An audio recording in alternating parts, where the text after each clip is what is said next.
నారాయణం నమస్కృత్య నరం చైవ నరోత్తమం దేవీం సరస్వతీం వ్యాసం తతో జయముదీరయేత్.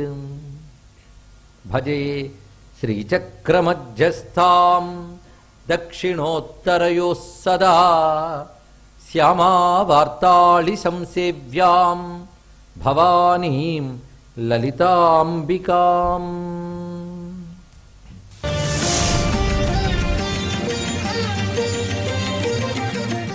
యోగపరంగా కులము అంటే సమూహం. ఈ ప్రపంచమంతా కులమే, ఎందుకంటే ప్రపంచం సమూహం. సమూహం కదా, ఎక్కడ ఒక లెక్క ఉంటుందో సమూహం అండి. పంచభూతాలు ఎన్ని? 5 అంటే కులం, పంచభూతాలు. అలాగే పంచతన్మాత్రలు, పంచ జ్ఞానేంద్రియాలు, పంచ కర్మేంద్రియాలు, మహదహంకారాదులు, ఈ ప్రకృతి యొక్క 24 తత్వములు కులమే. 24 తత్వములు ఆవిడ లేకపోతే పనిచేయవు, కనుక 24 తత్వములు ఆవిడ వ్యాపించి పనిచేస్తోంది కనుక కులవతి. ఈ తత్వములన్నిటిని నడిపిస్తున్నది, తత్వములతో కలిగి ఉన్న తల్లి. ఇది కులవతి శబ్దానికి అర్థం. ఇలాంటి భావన నేను చెప్తూ మీరు వింటూ ఉండడం కాదు, ఇది అనుభూతులకు తెచ్చుకోగలిగితే 24 తత్వాలే ఈ శరీరం. ఈ శరీరంలో ఆవిడ వ్యాపించి 24 తత్వాలని పనిచేస్తుంది. ఇది కులవతి. ఇన్ని పనులు చేస్తున్న దేనికి అంటకుండా ఉంది కదా, కర్మ వివర్జితాం కులవతి. ఇది ఒక అర్థం. కులాంగన, కులాంతస్థ, కౌళిని, కులయోగిని, ఆ అర్థంలో వెళ్ళిపోవాలి. మొదటి చెప్పింది భౌతికార్థం, రెండవ చెప్పింది తాత్వికార్థం, మూడవది యోగార్థాన్ని పరిశీలిద్దాం. ఇది ఉపాసనా పరంగా. కులం అకులం అని 2 మాటలు ఉన్నాయి. ఇవి మీరు చదువుతూ ఉంటారు లలిత. సకులా సమయాంతస్థ. కులం అంటే మూలాధారం నుంచి ఆజ్ఞాచక్రం వరకు చెప్పబడ్డ 6 చక్రాలకి కులం అని పేరు. ఎందుకంటే ఇదంతా ప్రపంచంతో సంబంధం అని చెప్పుకున్నాం కదా, అందుకే ముందు పోదు కాదు, దీనికోసమే. ఈ 6ంటికి కులం అని పేరు, సహస్రారానికి అకులం అని పేరు. కానీ సహస్రారంలో ఉన్న శక్తే ఈ 6ంటిలో ఉంటేనే పనిచేస్తుంది ఇక్కడ. అందుకు 6ంటిలో 6 చక్రముల యందు ఉన్నటువంటి తల్లి గనక, 6 చక్రములు కలిగిన తల్లి గనక కులవతి అన్నారు ఇక్కడ. అది కులవతి అంటే మూలాధారం నుంచి ఆజ్ఞాచక్రం వరకు ఉన్నటువంటి షట్చక్రముల యందు ప్రకాశించే కుండలిని రూపిణి. ఇది కులవతి శబ్దానికి సరైన అర్థం. ఎందుకంటే శ్రీ విద్యలో కుండలిని శక్తి ప్రధానం గనక కులవతీం కర్మప్రదాం. ఈవిడికి కర్మ అకర్మ 2 లేవు, కానీ జీవులు చేసిన కర్మలకు ఫలమిస్తుంది. భగవంతుడు అంటేనే కర్మఫల ప్రదాత. భగవంతుడు ఏం చేస్తాడయ్యా అంటే కర్మఫలాలను ఇవ్వడమే ఈశ్వరుడు పని, ఇంకోటి ఏం కాదు. ఈశ్వర అంటే కర్మఫల ప్రద, ఇది అర్థం మన సంస్కృతిలో. ఈశ్వరుడు చేసే పని మన కర్మలకి ఫలం ఇవ్వడమే. అంతేగాని మనం కర్మ చేసే మన ఫలం వచ్చింది అని కాదు. నువ్వు చేసిన కర్మకి ఏ ఫలం ఇవ్వాలో తెలుసుకుని ఈశ్వరుడు ఉన్నాడు. ఎందుకంటే కర్మ తనంత తాను ఫలం ఇవ్వదుట. ఇది పెద్ద రహస్యం అండి ఇక్కడ. ఎందుకంటే కర్మ కిం ఫలం కర్మ తజ్జడం అంటారు ఉపదేశారంలో రమణులు వారు. కర్మ ఫలం ఇస్తుంది ఏంటయ్యా?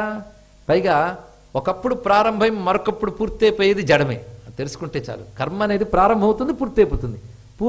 ప్రారంభించి పూర్తి చేసే కర్మ ఎక్కడ ఫలం ఇస్తుంది నీకు? నువ్వు చేస్తున్న కర్మని గమనించి ఫలం ఇచ్చేవాడు కూడా ఉన్నాడు, వాడి పేరు ఈశ్వరుడు ఇక్కడ.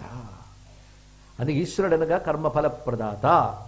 అదే కర్మ ఫలేషు జుష్టాం అంటూ దుర్గా సూక్తంలో మనం చెప్పుకుంటున్నాం.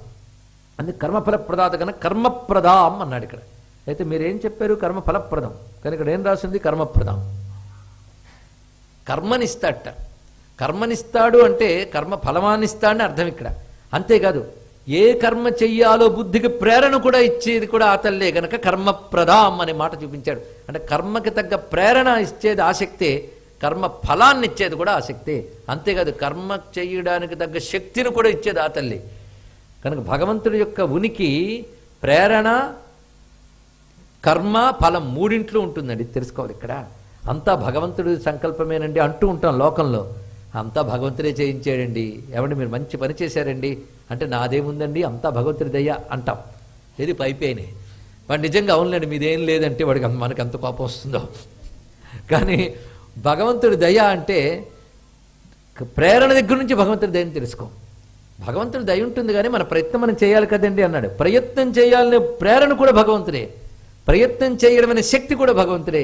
ఇది తెలిసాక నాదనే అహంకారం ఎక్కడుంటుంది? అందుకే కర్మప్రదాం అనే మాటని ఎంత అద్భుతంగా ప్రయోగించారంటే కర్మ యొక్క సంకల్ప దశ మొదలుకొని క్రియాదశతో పాటు ఫలదశ వరకు మూడింటిలో శక్తిగా ఉన్నదానం నువ్వే తల్లి అని కర్మప్రదాం అనే మాటలో చూపించారు ఇక్కడ. ఇది మన కర్మ వివర్జితాం పక్కన పెట్టుకోవాలి. కర్మప్రదాం అనే మాట తనకంటూ ఏ పని లేదు, ఏ పని చేయకుండా ఉండట్లేదు, కానీ ప్రతి వారిని వారి యొక్క వాసనలను అనుసరించి కర్మల్ని ప్రేరేపిస్తూ కర్మ చేయగలిగే శక్తినిచ్చి కర్మ ఫలాన్ని ఇచ్చేదాను నువ్వే తల్లి. దీన్ని బట్టి జగజ్జనని ఈ ప్రపంచాన్ని ఎలా నడుపుతోంది అనేటటువంటిది ఈ శ్లోకంలో మనకు చూపిస్తున్నారు ఇక్కడ. అటువంటి ఆ తల్లి కౌళిని మన మాటలో చూపించారు. కౌళిని కులయోగిని.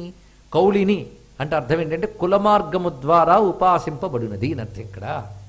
కొంతమంది కులమార్గము ద్వారా అమ్మవారిని ఉపాసన చేస్తారు. అమ్మవారి ఉపాసన అనేక రకాలు. కొందరు విగ్రహ రూపంలో ఆరాధిస్తారు, కొందరు యంత్ర రూపంలో ఆరాధిస్తారు, కొందరు మంత్రం జపం చేస్తూ ఆరాధిస్తారు, కొంతమంది తమలో కుండలినిగా అమ్మవారిని భావన చేస్తారు, ఇంకొంతమంది కేవల పరతత్వ రూపముగా పరబ్రహ్మస్వరూపంగా ఉపాసిస్తారు. ఎన్ని పద్ధతులు వచ్చేసేయండి ఇప్పటికీ.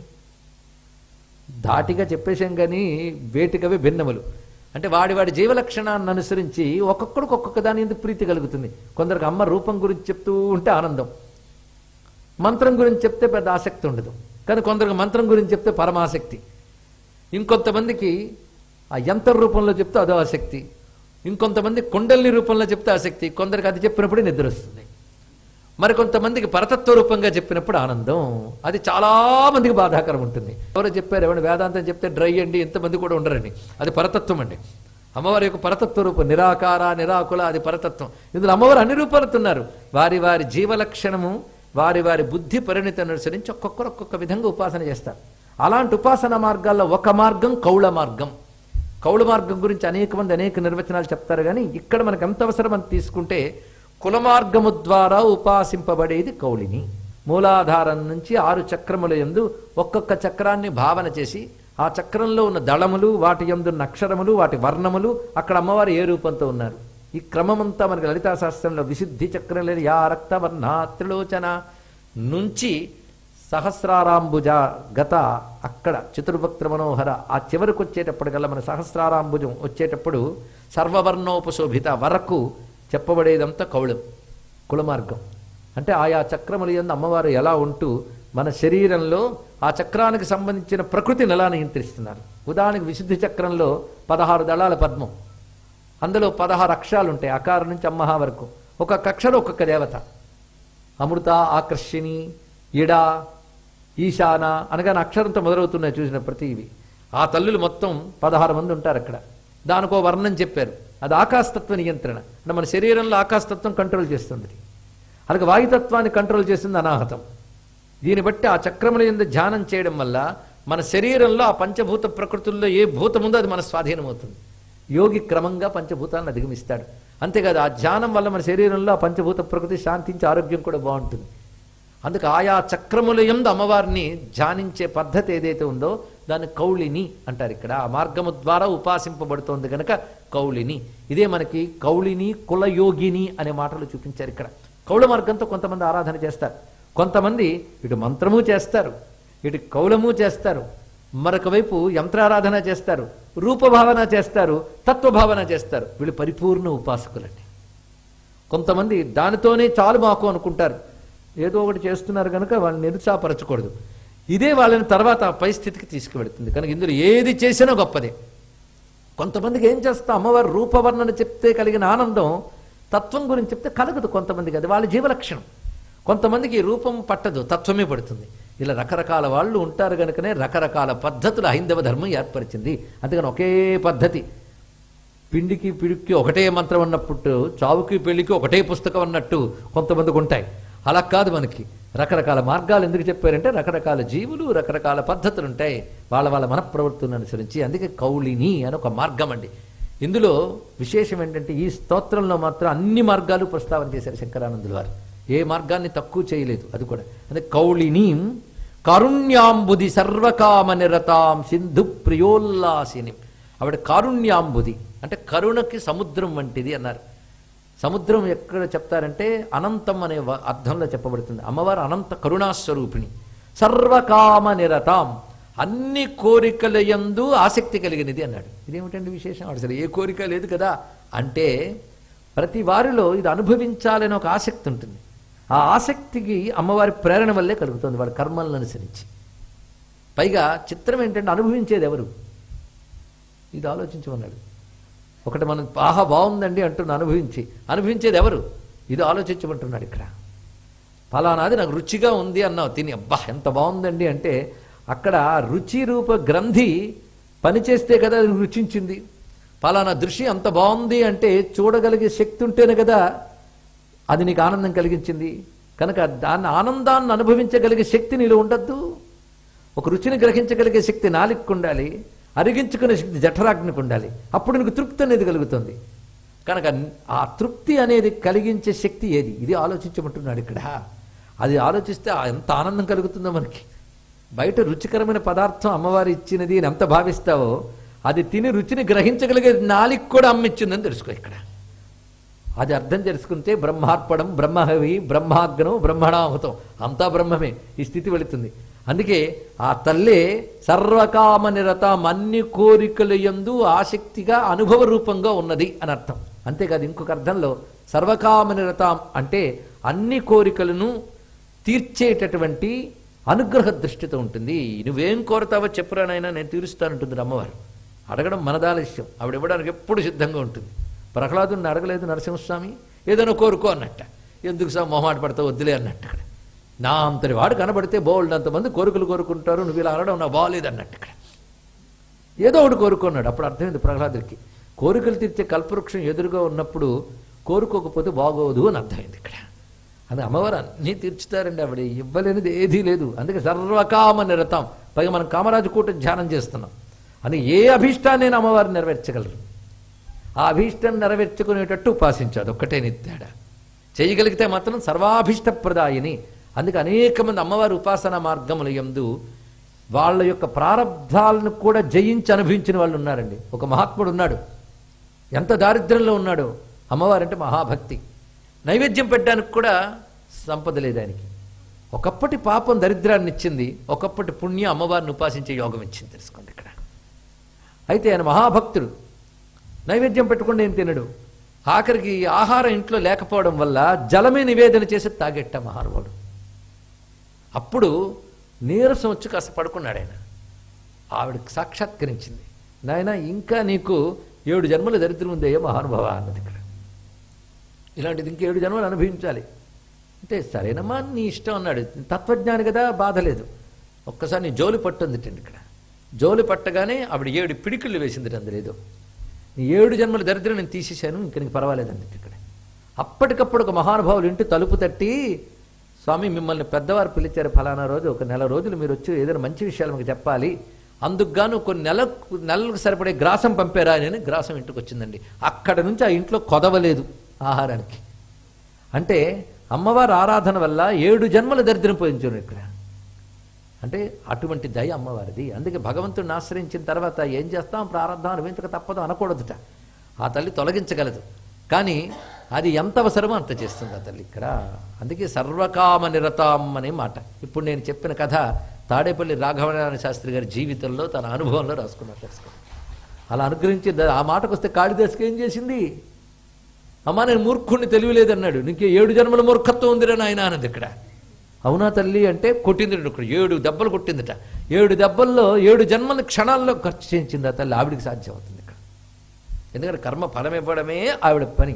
అంతేగాని నేను మాఫీ చేసేస్తాను అనదు. 7 జన్మల కర్మని కొద్దిసేపట్లో అనుభవింపజేసి క్షయింపజేసి అతని జ్ఞానిని చేసింది ఆ తల్లి ఇక్కడ. అందుకే సర్వకామ నిరతం, సర్వాభీష్టములు నెరవేర్చగలిగే అమ్మ కారుణ్యం ఈ శ్లోకంలో మనం భావించాలండి. ఇక్కడ కారుణ్యాంబుది. ఎందువల్ల పని చేసింది? ఇలా చేయడం వల్ల ఆవిడకి ఏమో ప్రయోజనమా? లేదు, కారుణ్యం అంటే దయచేత పనిచేసింది ఆ తల్లి అంతే. కారుణ్యాంబుది సర్వకామ నిరతాం సింధు ప్రియోల్లాసిని. సింధు అంటే ప్రియముతో ఉల్లసించేది అని అర్థం, అంటే ఉత్సాహపడేది, ఆనందపడేది. ఇక్కడ సింధు ప్రియోల్లాసిని అన్నప్పుడు 2 విషయములు చెప్పారు. ఏ తల్లికైనా పుట్టిల్లు అంటే చాలా ఇష్టం. అందుకే పుట్టింటి గురించి చెప్తే మురిసిపోతుంది.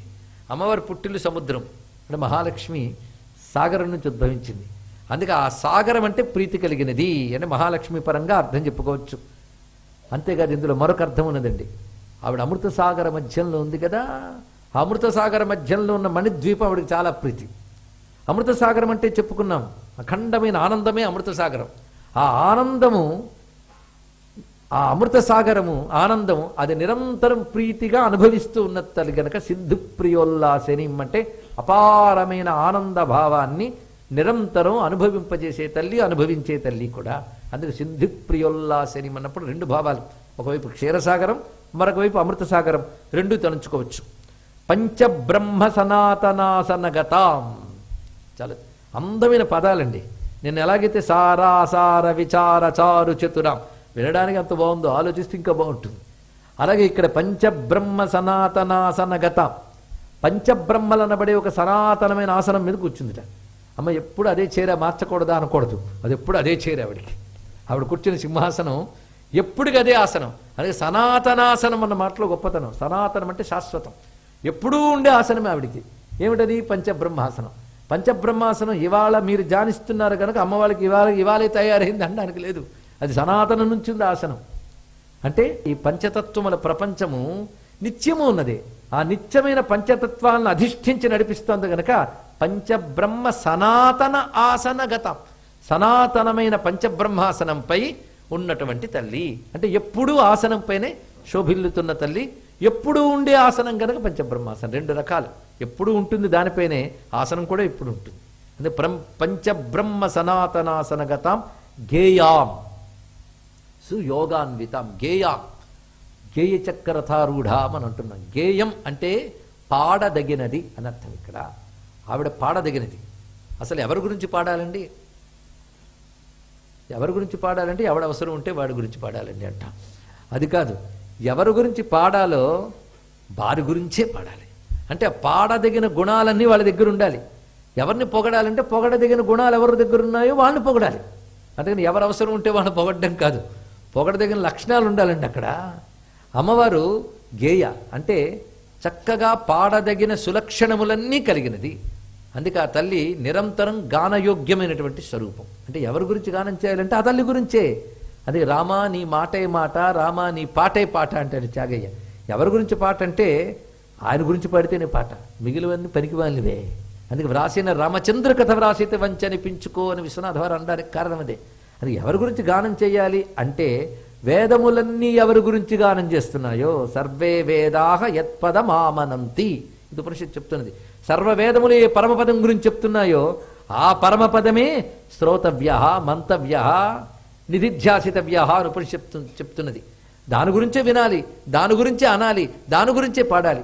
కనుక సర్వవేదములు, మహాత్ములు, దేవతలు అందరూ ఎవరిని ఆరాధిస్తున్నారో, ఎవరి చేత గానము చేయబడుతున్నదో వీరందరి చేత గానము చెయ్యబడుతున్నటువంటి ఆ తల్లి గేయ అని చెప్పబడుతున్నది ఇక్కడ. అంతేకాదు ఎప్పుడు సరే గేయం అంటే పాడదగినది, అంటే పాడదగిన సులక్షణములు కలిగినది ఒక అర్థం అండి.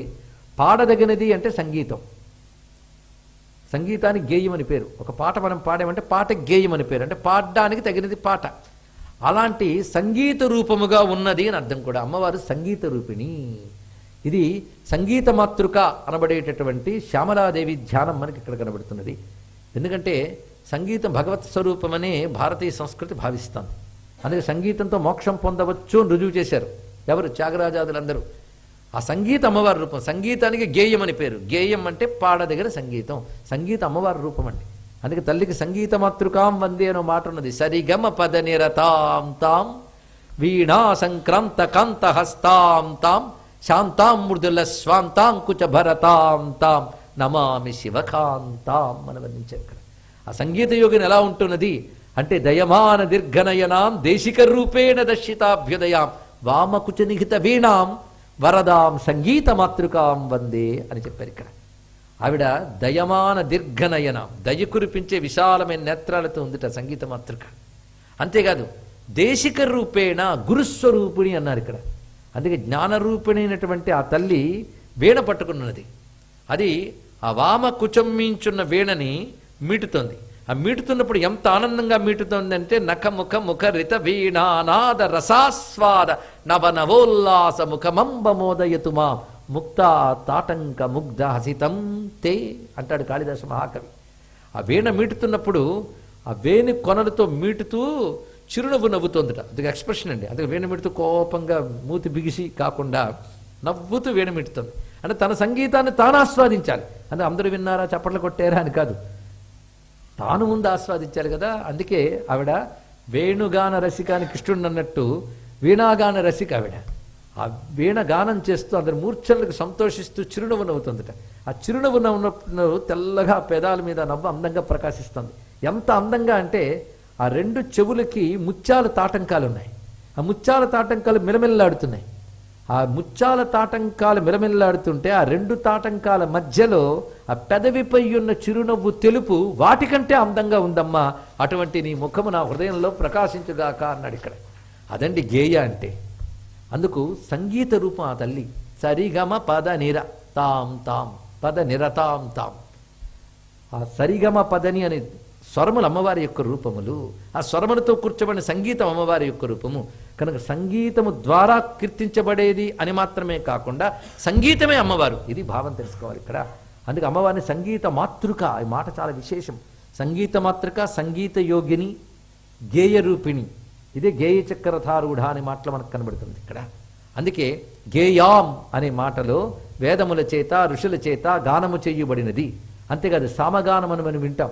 సామగాన ప్రియా సౌమ్య సదాశివ కుటుంబిని. ఆ సామగానం అమ్మవారికి చాలా ప్రీతిట. ఎందుకంటే వేదముల్లో సామగానం చెప్పబడుతుంది. ఈ సామగానం ద్వారా దేవత ప్రసన్నమవుతుంది. అందుకే మన సామదాన భేద దండోపాయాలు అంటాం కదా. సామం అంటే లొంగ తీసుకునుట అని అర్థం. కానీ దేవతను లొంగ తీసుకునేలా పలికేటటువంటి పద్ధతిని సామగానం అంటారండి. ఆ సామగానం వల్ల దేవతలు లొంగిపోతారట. అది అమ్మవారికి చాలా ప్రీతి. అంతేకాదు సంగీతం సామవేద జనితమని చాలా మందికి తెలిసిన విషయమే కదా. త్యాగరాజస్వామి వారు కూడా అన్నారు కదా, సామ నిగమజ సుధామయ గాన విచక్షణ గుణశీల దయాలవాల మహంపాలయ అని. అంతేకాదు శ్రీ విద్య సామవేదం నుంచి జనించింది. ఇదొక రహస్యం.